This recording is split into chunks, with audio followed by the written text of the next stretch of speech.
Welcome to the Why Music podcast, where we talk to independent artists about their journeys, the inspirations behind their music, and ultimately why they make music.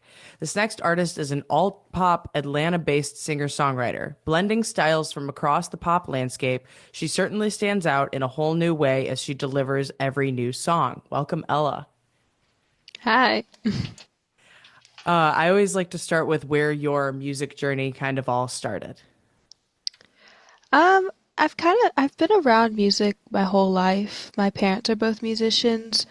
My dad plays the keyboard and he's been in bands since like high school. And my mom went to music school in New Orleans.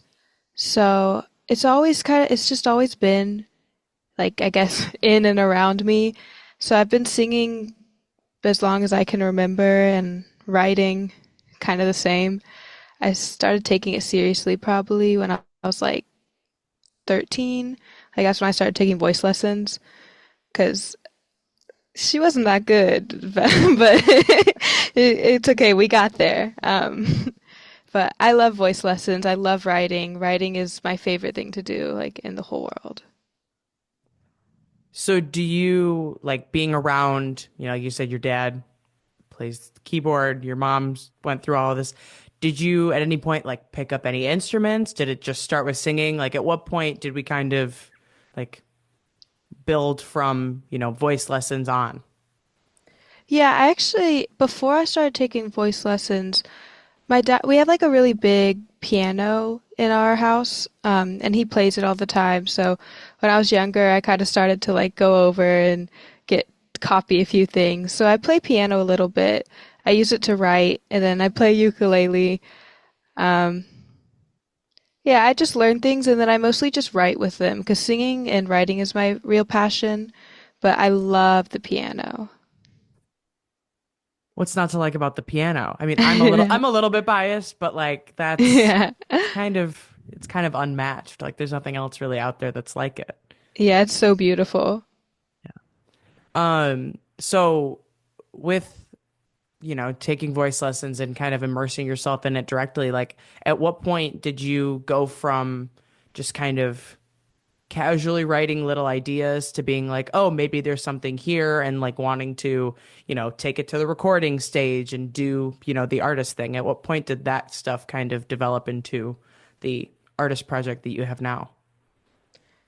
Um, I say like I started taking it more seriously when I was like 14 or 15, and I feel like I always at least subconsciously knew that I wanted to do it, but it took some encouragement from like my family and my voice teacher, and they're like, "Yeah, you should really pursue this." And so like having the kind of outside validation of, "Yeah, you are like actually really good at this," was kind of like, "Oh, I should I should try." And then I just fell in love with it. I love recording. I just love everything about it. There's no other way, right? Once you do this and you find this, there's nothing else. Like it's music or nothing, right? Yeah, yeah. I'm in college right now, so okay. It's like, oh, I just love studying. Well, it's nice to have something behind it, but at Yeah, the same yeah. time, it's like it'll never be the same. Nah, yeah. Yeah, it hits different. It just hits different. Um, what do you find most often inspires a lot of your writing? Um, so it used to be like I would write about stories and other people's lives and occasionally write about like my own feelings in my own life. And then I kind of started to realize that my best songs were always the ones that were like personal and about my own life. Um, so I've mostly just been doing that now, and it's it's to me it's therapeutic in the sense of like I'll have a feeling and I can't like explain exactly what it is until I write a song. And then I could like it's just such a good way of like fleshing out exactly like what I feel is going on and how I feel and explaining it. Do you think I've some people, do some combination of the two in terms of writing other people's experience, writing their own. Some people oddly enough, I can only write what I know. And so when it's like you hear the writing about other people's experience. Like some people exclusively kind of try and approach things at that angle, and I'm it's a whole different concept to me. But did you ever find, I know you said that like the stuff that you write personally is typically the stuff that you thought was better. Is there something about like do you approach writing the songs differently when it's your own experience versus somebody else's? And is that kind of what led to, a little distance in quality? Or is it just kind of like, just a personal resonance with obviously your own experience a little more so than somebody else's, if that made sense? Yeah, like usually people respond better to the songs that I wrote about my own personal experience. And I don't know, I think people just resonate with things. Like, I still know, I think people can tell when something is just like raw and true. I don't really know how. I don't know. It could totally be something in the writing style. Um, I don't really, it's definitely like subconscious if it is, for me at least. But yeah, I don't really know. No, that's fair. I think it's like, the word authentic has been Yeah. thrown around a lot over the last like handful of years, at least that I've picked up on. And it's like, how do you really determine what's Yeah. authentic and what's not? Because like maybe that person just is that way, or maybe, Hmm. like, but it's also like, but in that same kind of vein, it's like, it has to just kind of be a feeling of like, no, like this is the truest form that it can kind of come in. There's no real like other way about it. It's I get what you're saying, but it is a weird like just sixth sense vibe Yeah. kind of Just thing of vibes. like, I don't know. yeah, like the vibe is just that it's, more real. It's like people can tell that it's your experience versus somebody else's. Yeah. Yeah. Spooky. Yeah. Um, if you had to create a new genre around your style of music, what would it be called? A new genre? I don't know. I feel like genre is such an interesting like concept. I feel like I've kind of right now fallen into, I guess, like alternative pop, but I also take a lot of, I don't know, like elements from, at least recently with what I've been writing, like disco. Not really a lot with my release stuff, but I have no idea. I don't know. It's like creepy and dreamy and fun.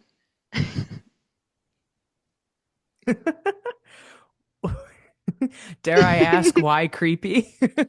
I think some of my songs, like, I tend to write a lot about like being obsessed, like with people, or like, I don't know, like when I get like fixated on things. So maybe some people would say like sad, but to me it feels kind of creepy. Just like eerie. Maybe eerie is better. Erie has a little bit probably better of a vibe to it than creepy Yeah. does, but I think I get what you're saying. Um, Yeah. yeah. No, yeah, it is the genre concept is as a whole is just a whole like it's, we've gotten to the world where 100 different pop songs can all sound so different from one another, but still fall in that category some way, somehow, because there's Yeah. all these little like subgenres and then subgenres of those subgenres. But it's like, at what point do we just like call them their own thing rather than a Yeah. version of this original thing? And, nobody wants to put themselves in a box because no, you don't need to be tied down to just one thing, but it also helps to categorize yourself because then people know what they're getting. And so it's just this whole thing. That's why I try and take at it from the perspective of just like creating your own little category of like, you can Mhm. find a way to describe your music without just saying pop and then falling into Yeah. this giant hole where all these Yeah. other songs and all these other artists sit. Yeah. Um, throw a little eerie vibe on there, throw eerie somewhere in that word equation, and it's a whole new category. It's your own little Yeah. category then at that point, right? Yeah, that's so true. Is there a song that you've released that you think best embodies who you are as an artist? Your one song sample of like, if you like this, you'll like the rest. The song you'd Oh. put at the top of the playlist if the whole playlist was just your catalog kind of thing. I feel like a lot of the songs I've released are really different from each other. I think my favorite is probably Now, which I released this year. Well, not this, like, I guess last year, because it's not 2023 anymore. Um, or 2024, gosh. Um, but yeah, I like Now a lot. It's kind of the direction I want to go more, though. Okay. You think that's a good forecast for what's ahead? Yeah. And in terms of, you said they all sound so different. What is it about this one that you want to maintain and makes it what stands out from the other things that you've written and released so far? Like what makes this one different and what is it, what are elements within it are what we can expect moving forward? The like vibiness of the chorus, I love. It's one that takes some elements from disco, and I grew up with so much funk and disco music. It's always been my like favorite. So I just love like the vibes and the rhythm and everything. Yeah, I always personally appreciate it when like you can see someone's personal influence or music like upbringing in their music. Like, you get the artists every now and again that like, like I had a guy on here once that is like started out playing the cello. And it's like you can kind of hear because it's one note, it's these like it's very Yeah. orchestral, like you can kind of hear that in there and it's like even from a consumer sort of basis, like what you listen to and grow up as, like, because that's foundational, whether it's, voluntary or not. Like Yeah. it's a part of you. It's a part of what you're doing. Like there's no debating it. There's no way around it. What you're drawn to is what you're drawn to, and what you're drawn to is Yeah. sometimes where you started. Yeah. So, Yeah. if you had to pick two or three artists that you think your music is like a combination of, who would Ooh. it be? A combination. Um, gosh. Let me think. Hmm. Maybe like Lana Del Rey and Miley Cyrus. I Okay. Why those two? don't know. I take a lot of writing inspiration from Lana Del Rey. Um, just because her lyrics and her vocals I love. And I feel like she has that sense of eeriness that I really like. And then Miley Cyrus, I think some of my songs, not all of them, kind of turn out at least formatted similarly in production wise. I just also adore Miley Cyrus, so I just probably picked them too because I love them. But um, those are the first ones that came to mind. I could be totally off. Well, the off the cuff answer is the answer I at least personally prefer because it feels like, like whatever first comes to mind is there's probably a reason why it's the first thing that came to mind. Yeah, Probably, at least hopefully, beyond just that you like them. But yeah, yeah, definitely. but I can, when you say Erie and then you say Lana Del Rey, I can, Yeah, those two words, those two things belong in the same conversation. yeah, She's very, there's just something different about her music. yeah. She's so cool. Yeah, she does a lot of interesting things in terms of like it's always so I don't know how to put it other than like it's Yeah, like big but like also not big, like it's like big in terms of like it feels big but it's not big in terms of like there's a lot going on in it. Like hmm. it's always very simple but like in a large way. Dramatic. Yes. Dramatic is a good way to put it.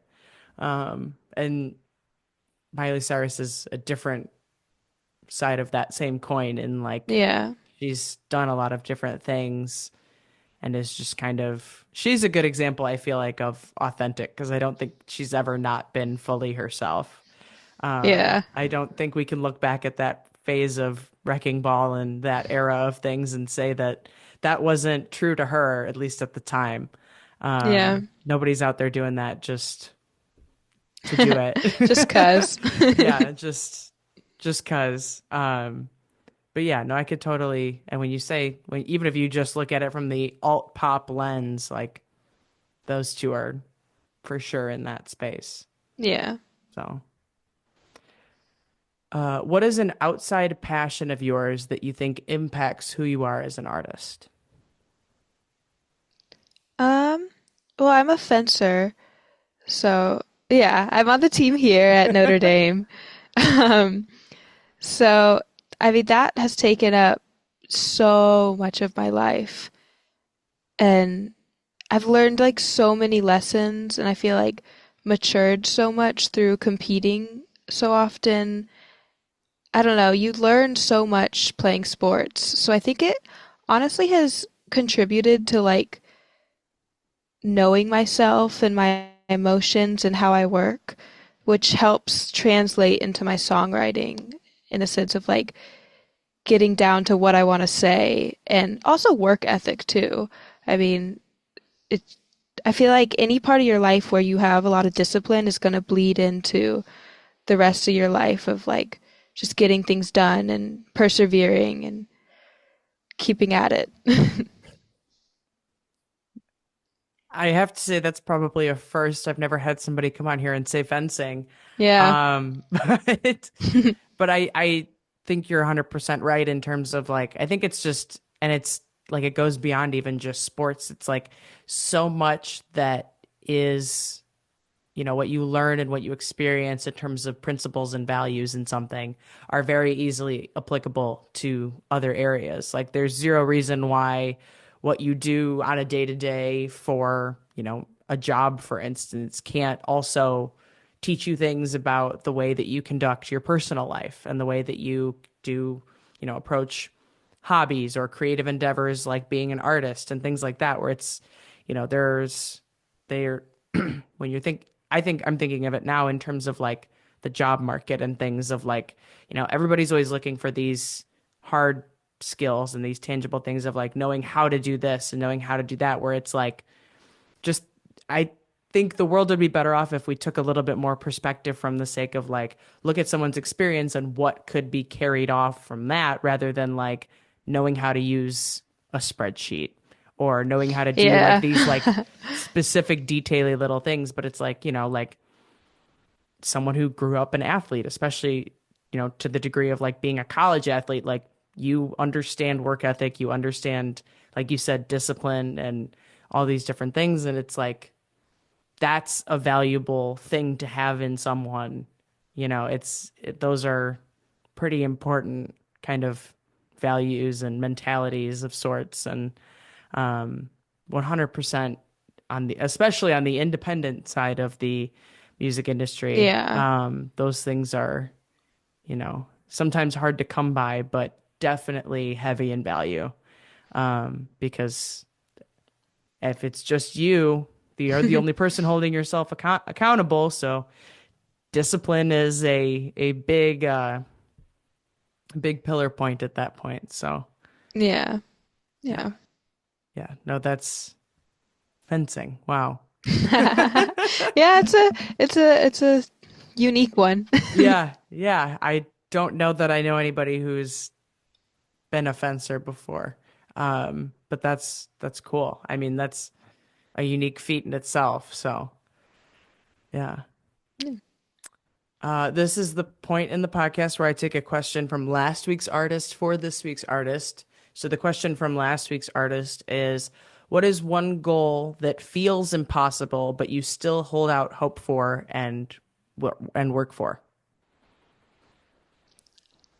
I mean, I want to go on tour. Like I don't really like to think things feel impossible. Like if you think it's like if you kind of internalize it being impossible, then I don't think it's ever going to happen. So, like if I don't know, I feel like if I felt like something wasn't possible, I wouldn't work for it. Hmm. So, I don't know. No, that's fair. I think there's kind of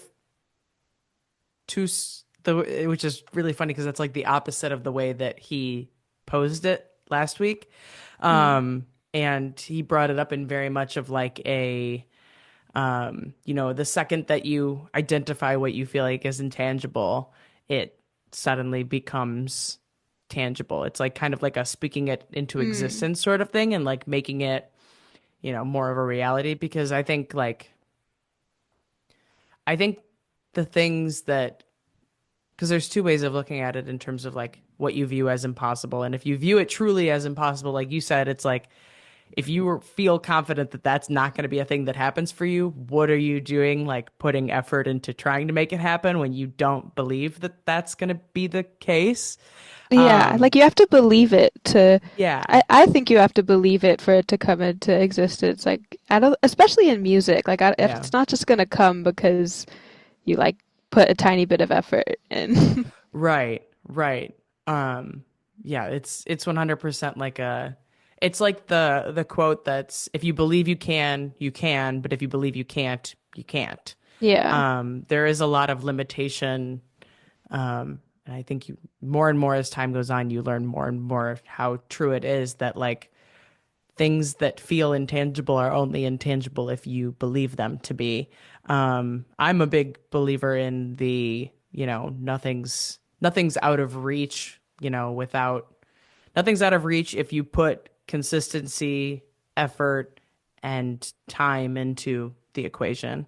There's no just having hope and wishing for it. Like yeah, that's not going to get you anywhere. But like, we can do things to set ourselves up to create space for those opportunities to fall into our timelines and everything like that. So, I think, yeah, it's when he explained the question, I was like, I get totally where you're coming from, and now I'm like, does it really make that much sense? Because I don't really feel like there's anything that's out of reach, right? Like yeah, everything is within reason, within reach. Like we can't, nobody's gonna be flapping their arms and flying tomorrow, but like, yeah. you know, you I can go think on tour. I think where people get like tripped up with the concept of like impossible goals and stuff is when they set something like too far in the future. So, and because like you could say like you want to suddenly like, oh, I want to open a stadium.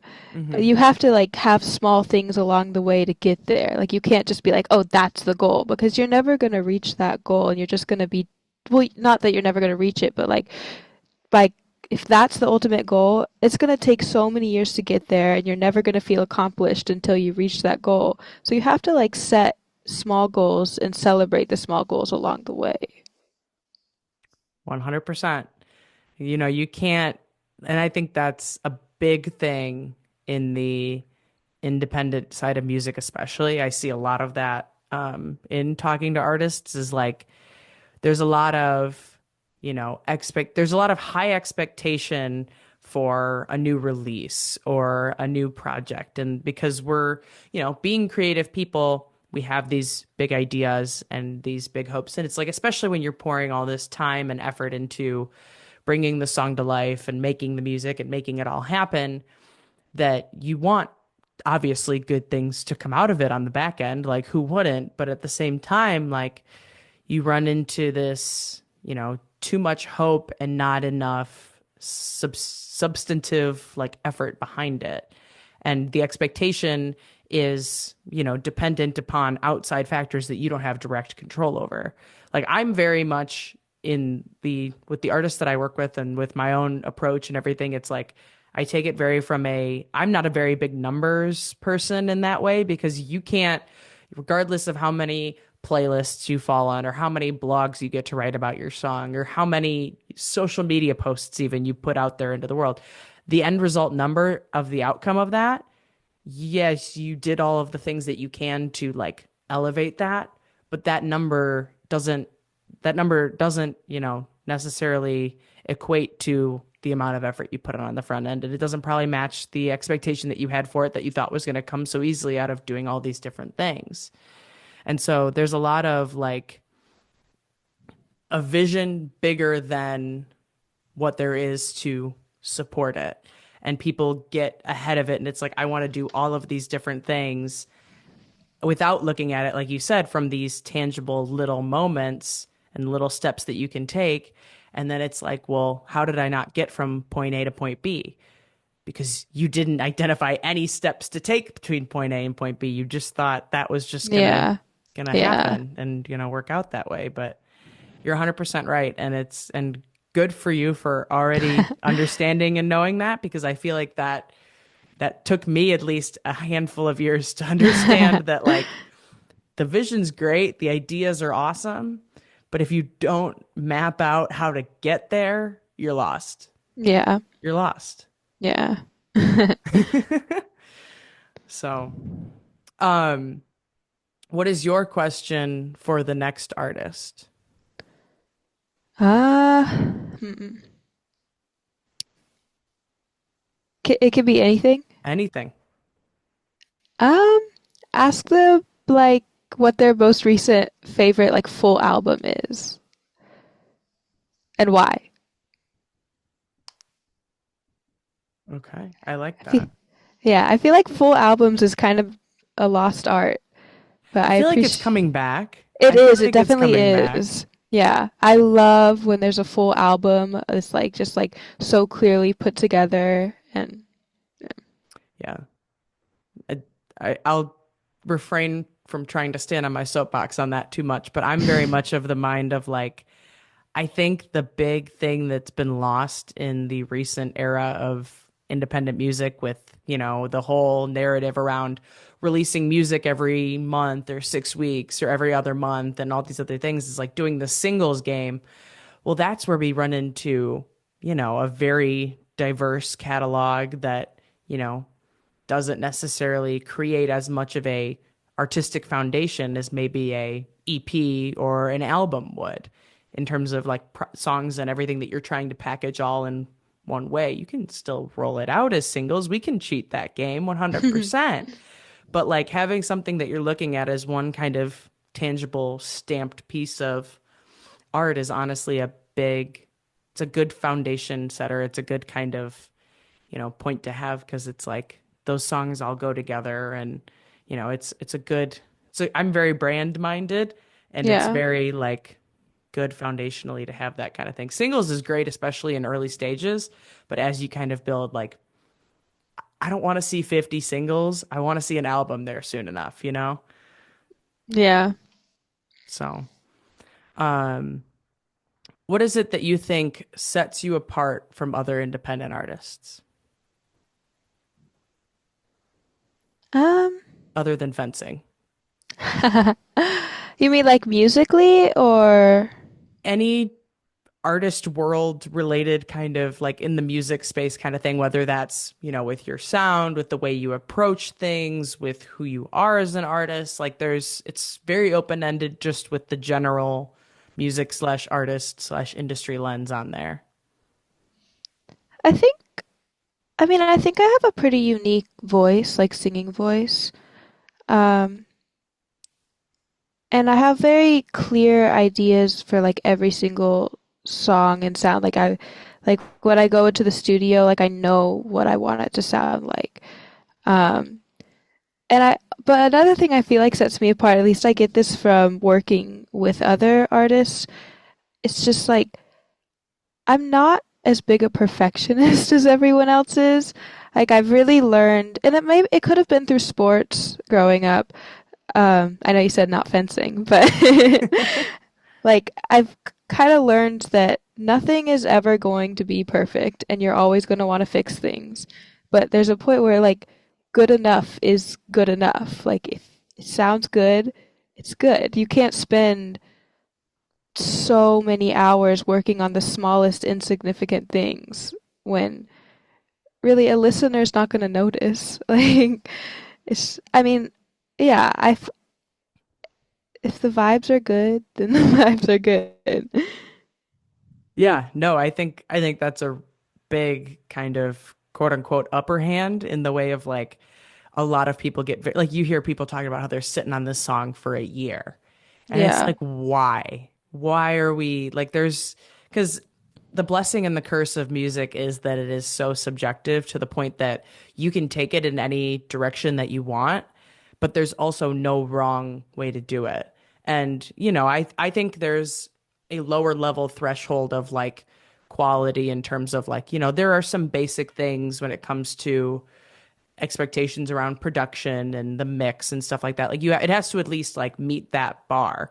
But above that, like the way that you decide to take it, like that's just it's like you basically have to reach that threshold and then it's like if you think about I don't know where it is in the atmosphere, science was never my thing, but like where you reach that point where like gravity becomes no longer a thing, it's like if you can reach that point, that's like the quality threshold in terms of like a decent song. And, everybody like some people say some music is good music versus not. The bar for that is a lot lower than we think it is in terms of like, good music to somebody is not going to necessarily be good music to somebody else, but there are some basic checkbox Yeah. things for quality. Yeah. Reaching that point, beyond that, it's like everybody's just kind of floating around in their own space, like doing their own things. Like you could do this, that, and the other thing to make it like a finished product.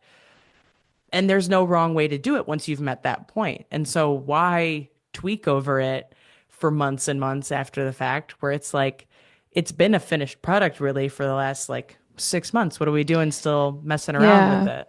Yeah, Like at because some by point, that point too, you're gonna be so sick of it by the time you release it. Like I've yeah. done that. I'm definitely guilty of that. Like, where you sit on a song for so long and there's just like little things you hear. But overall, I try not to do that because then you release it and you're like over it. Like you don't Hmm. even want to listen to it. At least for me. Yeah. No, yeah. I that 100%. It's just like you have to, because I think also like the longer you sit on it, the more time it's taken up for you, obviously. And the more time it's taken up, the higher of a standard you have for it. So once you kind of reach a certain like time threshold, like it's just you have to peak at some point in terms of how you're going to view it. Because after a while, like tweaking it's not going to make it enough better, if that enough better that it's Yeah, like, yeah, gonna make a difference and feel like it's the yeah, product that you finally want. Like sometimes we just have to pull the trigger on that and call it good. yeah, Um, so good for you because that is 100% something that people do too much of. yeah. That is definitely a very common thing. So what impact do you want to have with your music and with your artistry? Um, One of the most like significant things to me when I'm listening to music is when I hear a song and like it describes how I feel or like a situation that I've been in, and then I feel like that just makes you feel less alone. And I would just love for some people to like hear my music and I don't know, relate, like it to be a space, like a space where you can just be like, oh yeah, I get that. Like, oh, I felt that. Oh, I'm not alone in that. I think that would be really, really special. And I love performing because I feel like I get to connect with so many people because music is my favorite thing. So using it as a connection point is like so amazing. Yeah, it's interesting the types of people that you can like find yourself on the same wavelength as just because you share that, the whether it's that song, that project, that artist, like there's just something about the way that we can package so much into 3.5 minutes. Um, Yeah, it's really yeah. incredible like when you think about it how like you can meet somebody and be like, "Oh, you like that artist? Oh, I like that artist." It's like a point. Like it's just such a strong connection point. So, I don't know. Music is very powerful. So I would love to just have that kind of impact on anybody. Yeah. Yeah, no, it's 100% very much it's unmatched in terms of the way that it can connect you with yourself and with other people. There's no arguing that. Yeah. I think that brings us to the final question, which is ultimately why music? It's, I don't know. It's kind of like what I said. Music is just, it's so special. And it's just to me in my life, the power it has in my life is unmatched. Like, it can have so much, not, I don't want to say control, but like impact on your life and your mood. And it's, it helps me understand myself really well when I songwrite and get things out that I would probably keep inside forever otherwise. And that's just, it's like a healthy thing to do, obviously, to not keep things inside all the time. And I don't know, it's just, I love it so much. I've always loved it so much, and it makes me very happy. So I want to do what I love and what makes me happy, and hopefully it can make other people happy too. Yeah, it's you're right. There is no it's it's a hard thing to kind of articulate in the way of like if you have your hand in making music, writing music, playing music, like it just there's a lens looking at it from the creative side of things that just you can't really articulate in the way of like being able to harness that into a like tangible form of art is a Yeah. very strange concept when you look at it, but it's also just like it's otherworldly in the way of like you just there's nothing to compare it to. Like Yeah. there's nothing else to put in its place. There's no other way to put it other than it's just like it's a different kind of shared experience that you don't really find anywhere else. Yeah. There's, yeah, And the concept of like making something from nothing is is so cool. crazy. It's like there's literally nothing, and then all of a sudden there's like a song, all acoustic, and then all of a sudden you're like working on production, and then you have vocals, and then you have like a master track, and then you add visuals, and then you add a music video, and it's just like now you have this whole thing that came literally from like a thought in your brain. Yep. Yeah. And it's crazy to think that like a handful of words that, lived in the notes app on your phone turned into Yeah, this thing that people on the other side of the world can find on the internet. crazy. Crazy. Yeah. The fact that like I'll jump out of the shower, quickly write something on my phone, jump back in the shower, then all of a sudden people can listen to it. It's Yeah. like, Yeah. Yeah. No, the forms that a song takes from ideation to complete product is that in itself, like that in its own little corner of music as a whole is a crazy concept. And then you factor in the fact that like, there's so much personal touch to it. It can connect strangers because they share that yeah, one common interest. It can connect artist to fan because for some reason we understand this in the same way. Like yeah, there's too many layers to it to try and articulate it, but um it really is. It's in a league of its own. yeah, So, well, I think that brings us to the end of this episode of the Why Music podcast. You can check back again next week for another conversation with another independent artist. Thanks for listening.